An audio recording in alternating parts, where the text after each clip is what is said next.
अस्सलाम वालेकुम, welcome back. आज हम हेल्थ असेसमेंट के चैप्टर का नेक्स्ट पार्ट पढ़ेंगे। लास्ट वीडियो में हमने उसके माउथ, नोज़ और नेक के असेसमेंट के बारे में बात की थी।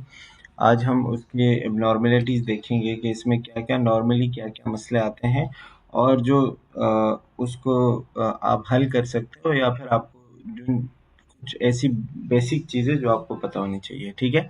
सबसे पहले आपको नोज़ एबनॉर्मेलिटीज़ के बारे में बताया गया है। तो नोज़ एबनॉर्मेलिटीज़ को अगर हम देखें, सबसे पहले इसमें है एपिस्टैक्सिस। एपिस्टैक्सिस का वर्ड जहाँ आएगा इसका मतलब होता है नोज़ ब्लीड, यानी जब भी नाक से खून आ रहा होगा, ठीक है? अब उसके पीछे बहुत सारे रीज़न हो सकती है, जैसे फॉर एग्ज़ाम्पल कुछ लोगों को जो है कोagulation डिसऑर्डर होते हैं, यानी उनका ब्लड प्रॉपर्ली क्लॉट होता नहीं है। तो जब ब्लड जो है वो क्लॉट नहीं होता, तो वो जो है ब्लीडिंग हो रही होती है, या कोई ट्रॉमा हुआ है, जैसे कोई एक्सीडेंट हो गया, कुछ भी हो गया, ठीक है? इसी तरह अदर हेमाटोलॉजिकल डिसऑर्डर्स, जितने ब्लड रिलेटेड डिसऑर्डर है, यानी कि हीमोफीलिया होता है, थैलेसीमिया होता है, ठीक है? मतलब खून के मसले होते हैं काफ़ी सारे। और नाक से इसलिए खून ज़्यादा आता है क्योंकि नाक के अंदर जो ब्लड वेसल्स होते हैं वो बहुत बारीक होते हैं, तो वो बहुत जल्दी ईज़िली फट जाते हैं, तो उससे जो है वो खून निकल आता है, ठीक है? कभी-कभी जब रेनल डिसऑर्डर हो, किसी को किडनी का मसला हो, ठीक है? तो उसकी वजह से भी आ सकता है, और हाइपरटेंशन यानी कि हाई ब्लड प्रेशर की वजह से भी आ सकता है, ठीक है? अच्छा, दूसरा जो मसला नाक में हो सकता है दैट इज़ फ्लेयरिंग। फ्लेयरिंग की कल हमने बात की थी कि जो नथने होते हैं, नॉस्ट्रल जो होते हैं वो डायलेट हो जाते हैं ड्यूरिंग इंस्पायरेशन। जब हम जो है सांस ले रहे होते हैं ना, और सांस लेने की एक काफ़ी तेज़ आवाज़ आती है। कुछ कुछ हद तक तो ये नॉर्मल होती है, लेकिन अगर हम बहुत ज़्यादा तेज़ सांस लेते हैं और उससे एक एबनॉर्मल आवाज़ आती है, तो उसको कहते हैं फ्लेयरिंग, ठीक है? अब इसके पीछे रीज़न क्या हो सकती है कि नॉर्मली रिस्पायरेटरी डिस्ट्रेस होता है, यानी कि सांस लेने में मुश्किल हो रही होती है। अब उसके पीछे ये है कि या तो नाक में कोई चीज़ फंसी हुई है, या अंदर कोई निमोनिया है, टीबी है, या अस्थमा है, या एम्फिसीमा है। इसी तरह बहुत सारे सांस लेने के मसले हो सकते हैं, ठीक है? अच्छा, इसी तरह स्टफीनेस एंड डिस्चार्ज, यानी कि कभी-कभी नाक से जो है दूसरी चीज़ें, या लिक्विड आ रहा है, या म्यूकस आ रहा है, या फिर ब्लड आ रहा है, ठीक है? कोई ना कोई चीज़ डिस्चार्ज हो रही है। तो वो जो है किस वजह से हो सकता है, refers to obstruction of the nasal mucous membrane accompanied by secretion, यानी कि नाक के अंदर जो है कोई ऑब्स्ट्रक्शन है, कोई चीज़ जाम हुई है, और इसी की वजह से जो है बाहर की तरफ कोई सिक्रीशंस आ रही है। जैसे फॉर एग्ज़ाम्पल कॉमन कोल्ड में होता है। कॉमन कोल्ड मतलब वही जो नज़ला ज़ुकाम होता है ना, तो उसमें जो है हो रहा होता है। साइनोसाइटिस जो हमने कल पढ़ा था, साइनसिस ना, तो साइनसिस का जब इन्फ्लेमेशन होता है तो उसमें भी नाक से पानी आ रहा होता है, या अक्सर कोई ट्रॉमा होता है, कोई एलर्जी होती है, या कोई एक्सपोज़र टू इरिटेंट, कोई ऐसी चीज़ जिससे हमें एलर्जी हो या वो हमें इरिटेट करती हो ना, तो उसकी वजह से भी हो सकता है। डेविएटेड सेप्टम हो। डेविएटेड सेप्टम ये होता है कि नाक के अंदर जो पर्दा है अक्सर वो टेढ़ा हो जाता है, ख़राब हो जाता है, ठीक है? या उसकी कोई एबनॉर्मेलिटी होती है, तो उसकी वजह से भी डिस्चार्ज हो सकता है, ठीक है? अच्छा, दूसरा जो आपको इसमें बताया गया है that is mouth abnormalities. Mouth abnormalities ये जो आपको पिक्चर दिखाई गई है, मोस्ट कॉमन है, इसको कहते हैं हर्पीज़ सिम्प्लेक्स, ठीक है? हर्पीज सिम्प्लेक्स ये होता है कि ये एक वायरल इन्फेक्शन होता है, और रिकरेंट वायरल इन्फेक्शन है। रिकरेंट वायरल इन्फेक्शन का मतलब ये होता है कि बार-बार होता है, ठीक है? और ये एक वायरस की वजह से होता है जिसका नाम है ह्यूमन हर्पीज वायरस, और ये जो है मतलब ओरल या रिस्पायरेटरी सिक्रीशंस के थ्रू जो है वो फैलता है। यानी आपने खांसी की है किसी के सामने, या फिर जो है वो किसी ने एक ग्लास में पानी पिया, आपने भी उसमें पिया, ठीक है? या फिर एक साथ खाते-पीते हैं, तो अगर किसी को ये चीज़ है तो दूसरे को जो है वो ट्रांसमिट हो सकती है, ठीक है? और ज़्यादातर ये म्यूकस मेम्ब्रेन और इन जगहों को जो है माउथ के इर्द-गिर्द जगह को जो है अफ़ेक्ट करती है। अब इसमें क्या होता है, produce painful cold source and fever blisters, मतलब इसमें जो है इस तरीके से ये जो माउथ है ना, तो माउथ के इर्द-गिर्द ये पानी के दाने से आ जाते हैं जिसमें पानी होता है अंदर, और फिर ये ब्लिस्टर्स बन जाते हैं, यानी वही दाने, पानी वाले दाने बन जाते हैं, ठीक है? After after a brief period of prodromal tingling and itching, फिर इसमें जो है ख़ारिश भी होती है थोड़ी बहुत, ठीक है? टिंगलिंग सी होती है, और फिर ये जाके मतलब ये दाने फट जाते हैं। Erupt is visible on an erythematous erythematous base, even eventually rupturing on leaving ulcers followed by a yellow crust, मतलब ये फिर जब इसमें पानी ज़्यादा हो जाता है तो ये जो है टूट जाते हैं, ख़राब हो जाते हैं, और इसके ऊपर एक येलो कलर का कवर आ जाता है, और उसी जगह पे जो है आपको जो है ऐसे दाग धब्बे नज़र आना शुरू हो जाते हैं, ठीक है। तो ये जो है ओरल, मतलब ये जो हमारा माउथ है, तो माउथ के आसपास किसी भी एरिया में हो सकता है, स्पेशली लिप्स के इर्द गिर्द, या फिर जबान के ऊपर भी कभी कभी होता है, या फिर जो चिन होती है ना उसमें भी हो सकता है, या चीक्स के ऊपर हो सकता है। मतलब ये मुंह के आसपास ही होता है, ठीक है। तो इस चीज़ को कहते हैं हर्पीस सिम्प्लेक्स। अब इसमें जो टोटली चीज़ याद रखना बहुत ईजी है। हर्पीस सिम्प्लेक्स एक वायरल डिसऑर्डर है या वायरल इन्फेक्शन है, जो कि मुंह के इर्द गिर्द के एरिया में होता है, और इसमें जो है हर्पीस वायरस की वजह से होता है, ठीक है। इसमें दाने आते हैं, उसमें पानी होता है, फिर वो टूट जाते हैं, फिर वो एक येलो कलर का एक कवर बना लेते हैं, वहाँ से फिर वो हट जाते हैं, और उसके जो है निशान रह जाते हैं, फिर वक्त के साथ साथ वो भी ख़त्म हो जाते हैं। और ये लिप्स को या फिर चीक्स को या फिर चिन को, इन जगहों को अफेक्ट करता है। बस सिंपली आपको ये याद रखना है। दूसरा होता है एंजियोएडिमा। एंजियोएडिमा मतलब जो स्वेलिंग होती है ना, एडिमा का मतलब होता है स्वेलिंग। तो या तो ये लिप्स की स्वेलिंग है, या लिप्स के आसपास एरियाज का जो है स्वेलिंग है, ठीक है। Angioedema commonly associated with urticaria is usually caused by an allergic reaction. मतलब एलर्जिक रिएक्शन की वजह से होता है, किसी को किसी चीज़ से एलर्जी हो ना, जैसे अक्सर सर्दी में ये चीज़ होती है, या फिर आपने कोई मिर्ची वगैरह अक्सर लोगों को एलर्जी होती है, कोई ऐसी दूसरी चीज़ जिससे एलर्जी हो, ठीक है, तो उससे जो है ये चीज़ हो जाती है। It is present in subcutaneously और डर्मली एंड प्रोड्यूसेस नॉन पेटेड स्वेलिंग और subcutaneous tissue and deep large wheel usually on the lips, hand, feet या आईलेट्स और जेनिटेलिया, ठीक है। इसमें ये होता है कि इसमें जो है ना स्वेलिंग हो जाती है, और नॉन पेटेड एडिमा होता है। नॉन पेटेड एडिमा ये होता है कि जब आप उसको प्रेस करते हो ना, जैसे नॉर्मली कोई जगह स्वेल हो जाती है, तो जब हम उसको प्रेस करते हैं वो अंदर की तरफ जाती है, लेकिन इसको जब आप प्रेस करोगे तो ये अंदर की तरफ नहीं जाएगा, और जैसे ही आप प्रेस करोगे छोड़ोगे तो वापस अपनी शक्ल पे आ जाएगा, ठीक है। इसको कहते हैं नॉन पेटेड एडिमा। तो ये जो है आप मतलब बॉडी में जगह जगह हो सकते हैं, जैसे यहाँ पे लिप्स पे हो सकता है, हैंड्स पे हो सकता है, फीट पे हो सकता है, आईलेट्स के ऊपर हो सकता है, जेनेटिलिया यानी कि सेक्सुअल ऑर्गन्स के ऊपर हो सकता है, ठीक है। These swellings don't etch but may burn और टिंगल। ये जो है खारिश, मतलब यहाँ पे आपको नहीं महसूस हो रही, लेकिन थोड़ी बहुत जलन महसूस होती है, ठीक है। अच्छा, इसी तरह होता है लीकोप्लीकिया। लीकोप्लीकिया को जब आप देखोगे तो ये involve painless white patches that appear on the tongue और the mucous membrane of the mouth. ये माउथ के अंदर या तो टंग के ऊपर या फिर टंग के नीचे, या फिर म्यूकस मेम्ब्रेन यानी कि जो माउथ के अंदर के जितने भी मेम्ब्रेन होते हैं उसके ऊपर ऐसे वाइट पैचेस आना शुरू हो जाते हैं, जैसे ये पिक्चर में आपको नजर आ रहा है ना। इसको कहते हैं लीकोप्लेकिया। अच्छा, ये लीको का वर्ड जहाँ आएगा ना, इसका मतलब वाइट होता है, जैसे आप पढ़ते हो लीकोसाइट, ठीक है। लीको मीन्स व्हाइट, ठीक है। तो लीको आ गया तो मतलब व्हाइट पेचेस की बात हो रही होगी। It result from chronic irritation of the membrane due to tobacco use, poor fitting dentures, use of some medication और rough tooth। ये किस वजह से होता है कि जब कोई बंदा टोबैको यानी सिगरेट वगैरह ज़्यादा पी रहा है, या फिर इस तरह की चीज़ें कर रहा है, ठीक है। या फिर कुछ लोगों ने, जो कल हमने बात की थी डेंचर्स की ना, जो दांत लगाए होते हैं, अगर वो बहुत ज़्यादा ख़राब है या फिट नहीं है, ठीक है, तो उसकी वजह से जो है अक्सर ये चीज़ें हो जाती है। या फिर कुछ लोग जो है मुख्तलिफ़ किस्म की दवाइयाँ यूज़ करते हैं, तो उसकी वजह से भी होते हैं। कुछ लोगों के जो है दांत टूटे हुए होते हैं, तो अगर ख़राब है या रफ़ है, तो अक्सर उसकी वजह से वो किसी पार्ट को डैमेज कर रहे होते हैं ना, तो इसकी वजह से होते हैं, ठीक है।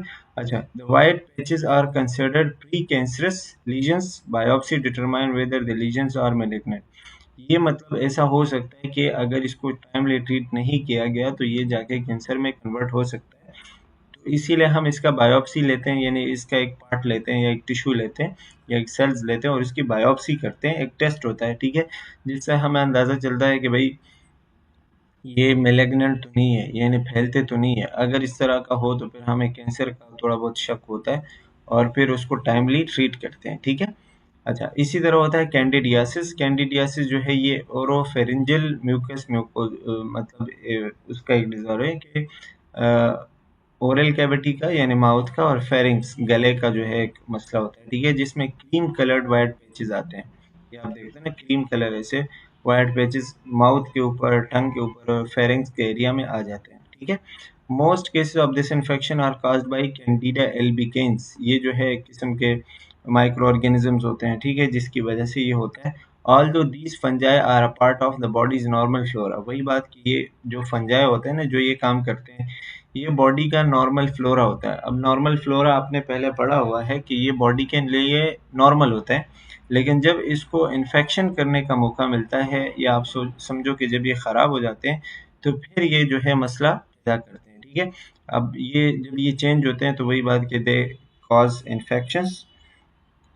ठीक है, such as elevated blood glucose level in patient with diabetes. जैसे किसी का ग्लूकोज लेवल हाई हो गया, ये जो फंजाई है ये ख़राब हो जाते हैं, फिर ये इन्फेक्शंस फैलाते हैं। ठीक है, और कुछ कुछ लोगों का जो है इम्यून सिस्टम वीक होता है, या कोई बहुत ज़्यादा एंटीबायोटिक्स यूज़ करता है। ठीक है, तो इस तरह की चीज़ों को जो है वो चीज़ों की वजह से फंजाई जो है वो ख़राब हो जाते हैं, और ये कैंडिडियासिस जो होता है या कैंडिडा एल्बिकेंस की वजह से ये इन्फेक्शन होते हैं। ठीक है, अच्छा, नेक्स्ट आपको थ्रोट एबनॉर्मेलिटीज़ बताए गए हैं, जो कि मतलब नॉर्मल चीज़ें हैं, इसमें इतना कोई मुश्किल नहीं है। सबसे पहले थ्रोट एबनॉर्मेलिटीज़ की अगर हम बात करें तो उसमें है डिस्फेजिया। अब डिस्फेजिया का मतलब होता है डिफ़िकल्टी इन स्वॉलिंग, यानी आप कोई चीज़ खा रहे हो, निगलना चाह रहे हो और उसमें मुश्किल हो रही है। ठीक है, अब कोई चीज़ निगलने में मुश्किल क्यों हो रही होगी, उसके पीछे आपको कॉजेज़ बताया कि या तो एज़ोफेगस में कोई मसला है। ठीक है, यानी एज़ोफेगस प्रॉपर्ली उसको नीचे नहीं लेके जा पा रहा, या ओरोफेरिंजियल मसला है, यानी ओरल कैविटी में कोई मसला है, या रिस्पायरेटरी न्यूरोलॉजिकल मसले होते हैं। ठीक है, या फिर इसी तरह कोलेजन डिसऑर्डर होते हैं, जो मतलब प्रोटीन्स वगैरह है जो हमारे माउथ को ओपन एंड क्लोज करते हैं। ठीक है, तो इसकी वजह से, या फिर सर्टेन टॉक्सिन एंड ट्रीटमेंट्स, मतलब कभी-कभी हम कोई दवाइयाँ ले रहे होते हैं तो उसके साइड इफ़ेक्ट्स की वजह से, या फिर इवन के कुछ लोगों को जो टॉन्सिल्स का मसला होता है उसकी वजह से भी हो सकता है। ठीक है, अच्छा, थ्रोट पेन क्या होता है कि जो गले में दर्द होता है ना, तो उसमें सोर थ्रोट, जैसे हम कहते हैं ना गला ख़राब होता है, तो इसकी वजह से जो है या तो गले का मसला या फेरिंक्स का मसला, या फिर इसी तरीके से जो है आवाज़ ख़राब हो जाती है, दर्द होता है। ठीक है, तो ऐसी चीज़ें थ्रोट पेन में आती है। अब इसके पीछे वही फेरिंजाइटिस या टॉन्सिलाइटिस हो सकता है कि फेरिंक्स का इन्फ्लेमेशन हुआ हुआ है, टॉन्सिल्स है, या कोई ट्रॉमा है, या कोई एलर्जी है, या कभी-कभी कोई कैंसर होता है, या सर्जरी हुई होती है तो गले का दर्द होता है। ठीक है, या एंडोट्रेकियल इंट्यूबिशन होता है, वो जो ट्रेकिया से पाइप पास करते हैं सीधा, ठीक है, लंग्स में ऑक्सीजन पहुंचाने के लिए, उसकी वजह से भी हो सकता है। या कभी-कभी जब हम माउथ से बार-बार सांस ले रहे होते हैं ना, यानी नाक के बजाय अगर हम माउथ से सांस लेंगे तो उसकी वजह से भी थ्रोट इन्फेक्शन होता है, क्योंकि माउथ से जब हम सांस लेते हैं तो वो हवा साफ नहीं होती, और वो उसमें माइक्रो ऑर्गेनिज्म वगैरह अंदर जाते हैं, तो वहाँ पे इन्फेक्शन फैलाते हैं। ठीक है, इसी तरह अल्कोहल कंजम्पशन, अगर कोई बंदा शराब पी रहा है तो उसकी वजह से, या स्मोकिंग कर रहा है, या इस तरह का कोई दूसरा केमिकल ले रहा है। ठीक है, या वोकल स्ट्रेन, कोई वोकल स्ट्रेन मतलब कोई बंदा बहुत ज़्यादा बोलता है, ज़ोर ज़ोर से बोलता है, जैसे आप समझो कि कोई बंदा सारा दिन वो चीख पुकार करता है तो शाम को उसके गले में दर्द होता है। ठीक है, ये थ्रोट पेन होते हैं। अच्छा, इसी तरह टॉन्सिलाइटिस बहुत ही कॉमन है। आपको पता है कि टॉन्सिलाइटिस क्या चीज़ है? Acute tonsillitis commonly begin with a mild to severe sore throat, यानी कि जब गला खराब होता है ना, तो गला खराब होने की वजह से टॉन्सिलाइटिस हो सकता है, क्योंकि गले के अंदर जो बैक्टीरिया वगैरह होते हैं वो टॉन्सिल्स में आते हैं, और टॉन्सिल के ऊपर जब एक्शन करते हैं तो टॉन्सिलाइटिस होता है। ठीक है, अब इसमें जो है वही स्वेलिंग होती है, डिस्फेजिया होता है, यानी कि खाने में मुश्किल होती है, स्वेलिंग और फीवर और टेंडरनेस होता है। ठीक है, लिम्फ नोड जो होते हैं वो स्वेल हो जाते हैं, और इसी तरीके से जो है वो गला बिल्कुल रेड होता है। ये आप देखते हो ना, ये स्वेल हो चुके हैं टॉन्सिलाइटिस, गला जो है अंदर से रेड हो जाता है। इसी तरह उस पे जो है वो पस एक्सुडेट वगैरह जमा हो जाता है, जो मतलब पीप वगैरह होता है। ठीक है, और ये सारी चीज़ें आपको टॉन्सिलाइटिस में नज़र आएगी। इसी तरह दूसरा है pharyngitis. Pharyngitis is the inflammation of pharynx. ठीक है, या तो ये एक्यूट हो सकता है या क्रॉनिक हो सकता है, मतलब 1-2 दिन में हो सकता है, या कभी-कभी लोगों में बहुत ज़्यादा टाइम से भी चलता रहता है। ठीक है, अब इसमें भी वही होता है कि इसमें डिफ़िकल्टी इन सॉल्विंग होती है, और यूजुअली काज्ड बाय वायरस, जैसे कि वायरसेस की वजह से रीनो वायरस हो गया, कोरोना वायरस हो गया, एडिनो वायरस हो गया। नॉर्मली वो वायरस जो कि नज़ला ज़ुकाम करवाते हैं ना, तो उनकी वजह से भी ये हो सकता है। या कभी-कभी ये बैक्टीरियल इन्फेक्शन की वजह से, जैसे बीटा हेमोलाइटिक स्ट्रेप्टोकोकस बैक्टीरिया होते हैं। ठीक है, तो फेरेंजाइटिस ज़्यादातर वायरल होता है, कभी-कभी बैक्टीरियल भी हो सकता है। अच्छा, इसी तरह इसमें है डिphtheria। डिphtheria जो है ये acute highly contagious toxin mediated infection caused by cyanobacterium diphtheria. मतलब ये एक बैक्टीरिया की वजह से होता है, ठीक है, जिसको सायानोबैक्टीरियम डिफ्थीरिया कहते हैं, और ये हाईली कंटेजियस है। कंटेजियस ही कि एक बंदे से दूसरे को लगता है, ठीक है, इस तरह के इन्फेक्शन होते हैं, और किसी केमिकल्स या फिर इस तरह की चीज़ों की वजह से। अब इसमें भी वही सोर थ्रोट होता है, यानी गला ख़राब होता है, खांसी होती है, ठीक है, और इसी तरीके से कभी कभी गला बिल्कुल ऑब्स्ट्रक्ट हो जाता है, यानी कि बंद हो जाता है, सांस लेने में मुश्किल होती है, ठीक है। The throat appeared as red and white grey membrane covering the base of the throat. Throat जो है वो बिल्कुल आपको रेड कलर का ना, बिल्कुल रेड हुआ होगा जैसे इन्फ्लेम होता है, ठीक है, और साथ साथ आपको वहाँ पे वाइट पेचेस नजर आएंगे, जैसे वो हमने लिकोप्लेकिया में पढ़ा ना, तो इसी तरह के वाइट पेचेस आपको, लेकिन ये आपको गले में नजर आएंगे बिल्कुल अंदर की तरफ, ठीक है। अच्छा, इसी तरह अगर हम नेक एबनॉर्मेलिटीज़ की बात करें तो नेक एबनॉर्मेलिटीज़ में कुछ जो 2-3 चीज़ें होती हैं, वो एक उसमें है ग्वाइटर, जो नॉन टॉक्सिक होता है, या फिर हम इसको सिंपल ग्वाइटर भी कहते हैं, ठीक है। ग्वाइटर आपको पता है कि जब वो थायराइड ग्लैंड स्वेल हो जाता है थोड़ा सा, ठीक है, तो उसको कहते हैं। अ सिंपल और non toxic goitre involves thyroid gland enlargement that is caused bye inflammation और न्यू प्लाज्म। मतलब थायराइड ग्लैंड, अगर हम सिंपल ग्वाइटर की बात करें ना, तो ये इतना ख़तरनाक नहीं होता, ये बस थायराइड ग्लैंड जो है वो थोड़ा सा इनलार्ज हो जाता है, लेकिन ये किसी इन्फ्लेमेशन या किसी कैंसर की वजह से, न्यूप्लाज्म का मतलब उसमें कोई नई चीज़ या न्यू सेल ऐड नहीं होते, मतलब ऐसे ही थोड़ा बहुत कोई मसला होता है तो उसकी वजह से, ठीक है। कॉमनली क्लासिफाइड एज एंडेमिक और sporadic thyroid enlargement range from a mildly enlarged gland to massive multinodular। मतलब ये थायराइड जो है कभी कभी इसके मुख्तलिफ किस्म के स्टेजेस होते हैं, कभी ये कम स्वेल हो जाता है, कभी ये बहुत ज़्यादा स्वेल होता है, जैसे कि ये पिक्चर में जो आपको नज़र आ रहा है कि बेसिकली बहुत कम स्वेल हुआ है, ठीक है, इसीलिए इसको क्या कहते हैं, सिंपल ग्वाइटर, ठीक है। अच्छा, आगे अगर हम जाएं तो आगे आपको ग्रेव्स डिजीज़ का बताया हुआ है।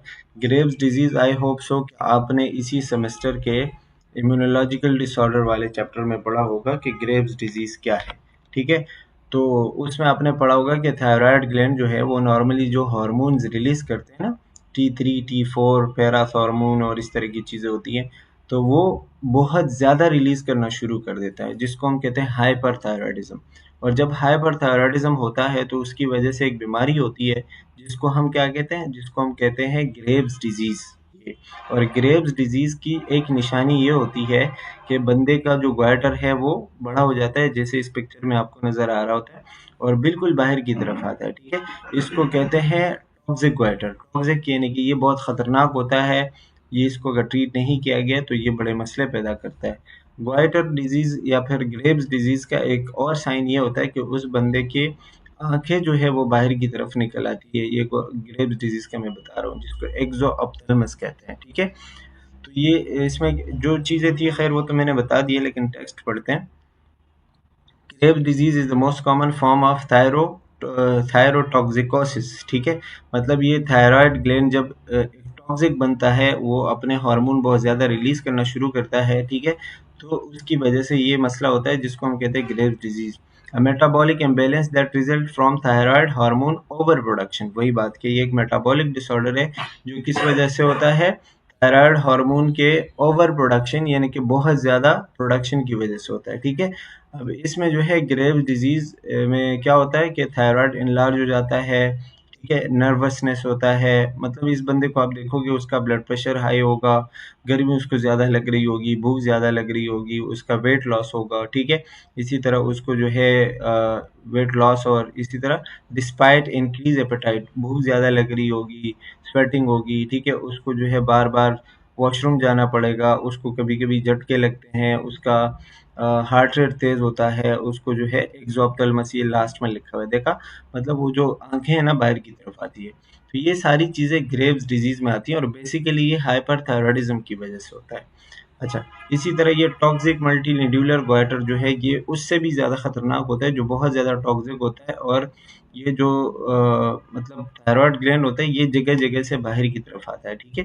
Is a form of thyrotoxicosis, ये भी वही चीज़ है जिसमें over production of thyroid hormone होता है, और वो मुसलसल अपने हार्मोन ज़्यादा रिलीज करना शुरू करता है, ठीक है, इसकी वजह से जो है वो थायराइड ग्लैंड इनलार्ज हो जाता है और उसमें मल्टीपल नोड्यूल्स बनते हैं, यानी कि जगह जगह से मासेस बनते हैं जो कि आप पेल्पेशन के दौरान फील कर सकते हैं। ठीक है, ये मल्टी नोड्यूलर ग्वाइटर कहलाता है। तो ग्वाइटर के जो है बेसिकली 3 टाइप्स यहाँ पे आपने याद रखने हैं। एक सिंपल जो कि इतना बड़ा मसला नहीं होता, एक ग्रेव्स डिजीज जो कि ग्वाइटर होता है, और एक टॉक्सिक मल्टीन्यूलर डिजीज जो सबसे ज़्यादा खतरनाक होता है। ठीक है, यहाँ पे इसके कुछ एबनॉर्मेलिटीज जो कि नोज, थ्रोट, माउथ और नेक के हमने पढ़ लिए। आई होप सो के समझ आ गए होंगे। And that's all for this chapter. Thank you for watching. Take care, bye bye.